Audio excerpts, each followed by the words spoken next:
ان کی ایک نظم ہے جس کا نام ہے بہادر بنو. ڈبل اسٹار بنا کے لکھ لینا, ایگزام میں آ جاتی ہے کیونکہ یہ NCERT میں ہے. NCERT کا جتنے بھی فہرست ہیں یا جتنے بھی ٹاپک ہیں انہیں آپ کو ضرور یاد رکھنا ہے. تو مہر آیا نام تو اس سے میرے ذہن میں آیا کہ سورج نارائن مہر NCERT میں ہے اور ان کا چیپٹر کا نام ہے بہادر بنو. یہ نظم ہے. NCERT کی جتنی بھی کتابیں ہیں خاص طور پہ اردو کی, تو ان کی فہرست آپ کو یاد ہونی چاہیے. تو یہ ہوا ان کے شاگردوں میں فقیر محمد گویا, حاتم علی بیگ بہر, اس کے بعد علی اوسط رشک, اور اس کے بعد منیر شکوہ آبادی. منیر شکوہ آبادی. کوئی بچہ بتا سکتا ہے منیر شکوہ آبادی کو کیسا شاعر مانا جاتا ہے؟ منیر شکوہ آبادی کو کیسا شاعر مانا جاتا ہے؟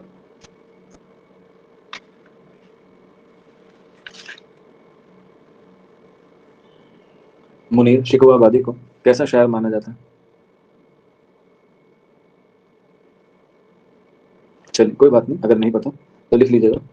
مجاہدین شاعر کہا جاتا ہے یا مجاہد شاعر کہا جاتا ہے منیر شکوہ آبادی. اور یہ کس سن سے تعلق رکھتے ہیں؟ یہ رکھتے ہیں قصیدہ سے. منیر شکوہ آبادی کو مجاہد شاعر کہا جاتا ہے اور یہ کس سے تعلق رکھتے ہیں؟ یہ تعلق رکھتے ہیں قصیدہ نگاری سے. اور یہ بھی کیا ہے؟ یہ بھی شاگرد تھے کس کے؟ ناصر لکھنوی. یہ کچھ نام ہیں جو آپ کو ایگزام کے حوالے سے یاد رکھنا ہے. ایک اور لکھ لیجیے گا, آغا حسن امانت لکھنوی. آغا حسن امانت لکھنوی. مجاہد مینز, مجاہد مطلب وہ ہوتا ہے جو جہاد کرتا ہے کسی کے لیے. دیکھا نہیں, مجاہدین بہت سارے آتنکوادی سنگٹھن بھی ہیں, وہ آپ کے نام کے آگے مجاہدین لگاتے ہیں. وہ اس لیے لگاتے ہیں کیونکہ وہ جہاد کرتے ہیں.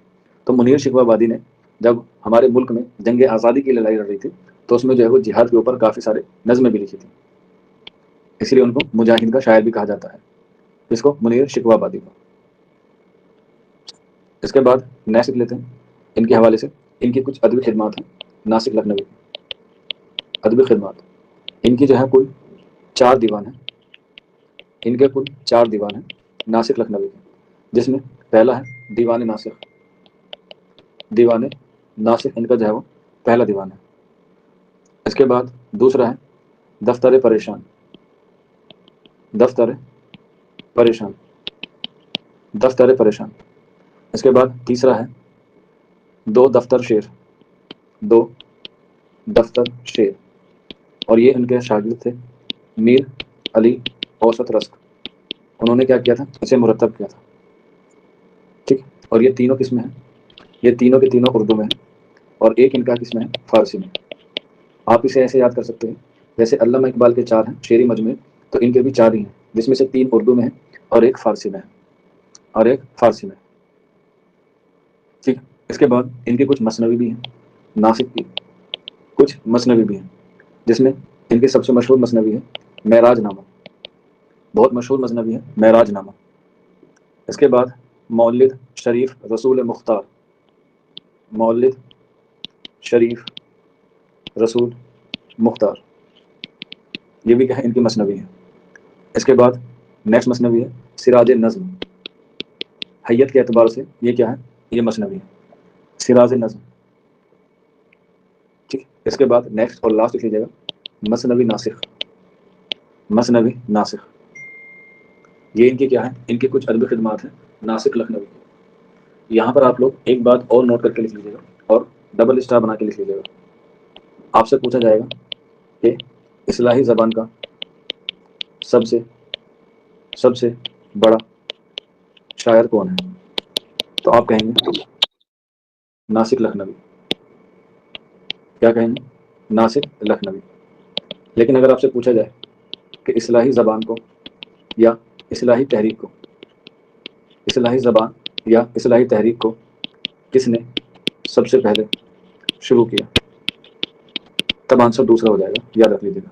اصلاحی زبان کو یا اصلاحی تحریک کو سب سے پہلے شروع کس نے کیا؟ سب سے بڑا شاعر کون ہے؟ سب سے بڑا شاعر ہے ناصر لکھنوی اصلاح کی زبان سے. لیکن اگر پوچھا جائے کہ سب سے پہلے اس پر کام کرنا کس نے شروع کیا, تب آنسر ہو جائے گا مرزا مظہر جانے جانا. مرزا مظہر جانے جانا جو ہے وہ سب سے پہلے تحریک پہ جب اس نے کام کرنا شروع کیا تھا اصلاحی زبان پر. اصلاحی زبان پر سب سے پہلے اسی نے کام کرنا شروع کیا تھا. لیکن بعد میں جو سب سے بڑا شاعر بنا اصلاحی زبان کا وہ بنا ناصر لکھنوی. بالکل زویا سردار اور سعدمہ نے جو ہے وہ صحیح جواب دیا ہے دونوں میں، ٹھیک ہے. اور اصلاحی زبان میں جو سب سے زیادہ کارآمد صنف شروع مانی جاتی ہے وہ مانی جاتی ہے تصوف، یعنی کہ صوفی شاعری سے جو ہے وہ اصلاحی زبان کیا ہوتی ہے، ابتدا ہوتی ہے. اور جب صوفی اور تصوف آتا ہے تو آٹومیٹکلی کیا جڑ جاتا ہے، مذہب جڑ جاتا ہے. تو بعض لوگ اسے اصلاحی کم مذہبی زبان بھی کہتے ہیں، اصلاحی زبان کو. اور جب مذہب کی بات آتی ہے تو اس میں کیا آ جاتے ہیں، رول ریگولیشن آ جاتے ہیں، یعنی کہ یہاں پر آ جاتی ہیں قواعد. تو اصلاحی زبان کی جو ہے وہ کیا کی گئی، قواعد متعین کی. اور قواعد متعین کس نے کی، ناسک لکھنوی نے. ناسک لکھنوی نے اصلاحی زبان کی کیا کی، قواعد کو مرتب کیا، یا قواعد کے رول ریگولیشن جو ہے وہ کیا کیے، اس کو متعین کیا. اور عربی اور فارسی الفاظوں سے گریز کرنا شروع کیا. اور اس کے بعد جو ہے وہ انہوں نے کیا کرنا شروع کیا، اردو الفاظ کا استعمال کرنا شروع کیا. اس لیے آپ لوگوں سے پوچھا بھی جاتا ہے، شاید میں نے آپ کو پڑھایا بھی ہے، کہ اردو زبان کا یا اردو لفظ کا سب سے پہلے استعمال کس نے کیا، اردو، صرف اردو کا. میں نے آپ کو لکھوایا بھی ہے، آپ لوگوں نے اگر پڑھا بھی ہوگا تو. بالکل کس نے کیا ہے، وہ کیا ہے، غلام حمدانی موصفی نے. کب کیا ہے، 1750 کے آس پاس کیا ہے شاید، جہاں تک مجھے یاد آ رہا ہے. تو یہ بھی یاد رکھ لیجیے گا، غلام حمدانی موصفی نے سب سے پہلے، بالکل 1750 میں اردو لفظ کا استعمال سب سے پہلے ہوا. یہاں بات ہو رہی ہے استعمال کی، لیکن اگر آپ سے پوچھا جائے سب سے پہلے اردو لفظ کا ذکر کس کتاب میں ہوا ہے، یہاں پہ بات ہوئی ہے استعمال کی، میں پوچھ رہا ہوں ذکر کی. اردو زبان یا اردو لفظ کا سب سے پہلے ذکر کس کتاب میں دیکھنے کو ملتا ہے،